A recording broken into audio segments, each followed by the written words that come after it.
যে ছাত্রলীগ নিষিদ্ধ ওটা রোহিঙ্গা দল, ওদেরকে দয়া করে বিএনপি অনেক ক্ষমা করেছে, যার ফলে ওরা একটা সুযোগ পেয়ে খারাপ কাজ করে ফেলেছে। এটা অসম্ভব। যদি বাংলাদেশ বেঁচে থাকে, বাংলাদেশে 18 কোটি মানুষ বেঁচে থাকে, শেখ হাসিনা কখনোই চট করে ঢুকতে হবে না, এটা কখনোই না। শেখ হাসিনা বাংলাদেশের না সারা পৃথিবীর মধ্যে নব্য হিটলার বলে বিবেচিত, এবং হিটলারের স্থান হচ্ছে আস্থা করে, সে আস্থা করে নিক্ষিপ্ত হয়েছে। এবং বাংলাদেশের যারা সুধীজন আছে তারা আমরা কেউ ওনার কথাকে গুরুত্ব দেই না, কারণ ওনার কথা হচ্ছে একেবারে পাগলের পোলা, অর্থহীন কথাবার্তা বলেন। উনি ওনার ওয়েট রেখে কথা বলেন না। এই দেশে এখন ইসলাম পর্যন্ত কোন সরকার থাকবে না থাকবে এটা ভবিষ্যতেই বলে দিবে। শেখ হাসিনা তো কথা বলে পাগলের পোলাপের মতন। শেখ হাসিনা এতদিন যা কথা বলেছে সেটা একটি দেশ নায়ক বা একটি প্রধানমন্ত্রীর কথা নয়। সুতরাং শেখ হাসিনার কথা নিয়ে আমরা জাতীয়তাবাদী যারা আছি তারা কখনোই আমরা মাথা ব্যথা না।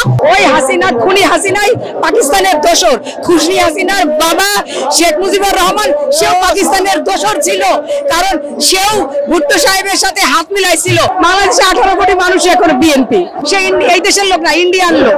খালেদা জিয়াকে সরকার থেকে নামাইছে, জেলে গেছে, আর একে নামাইছে ইন্ডিয়া চলে গেছে। ইন্ডিয়ায় কি তার? সে তো ওই দেশের নাগরিক। বাইরের কোন শক্তিকে আর বাংলাদেশের প্রশ্রয় দেওয়া হবে না। বাংলাদেশ আগেও ছিল, এখনো আছে। বাংলাদেশের শাসন ব্যবস্থাটা ফ্যাসিস্ট একটা রেজিম এখানে তৈরি করেছিল খুনি হাসিনা। সেই রেজিমের পতন ঘটেছে ছাত্র জনতার অভূতপূর্ব অভ্যুত্থানের মধ্য দিয়ে।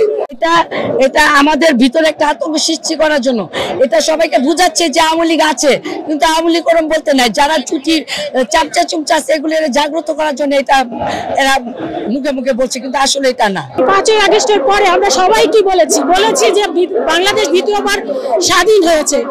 আজকে আমরা মনে করি প্রকৃত স্বাধীনতার মানে যে স্বাদ সেটা আমরা উপভোগ করছি।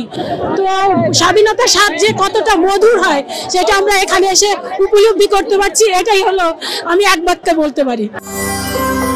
সত্য, বস্তুনিষ্ঠ ও নিরপেক্ষ দৈনিক জনবাণী।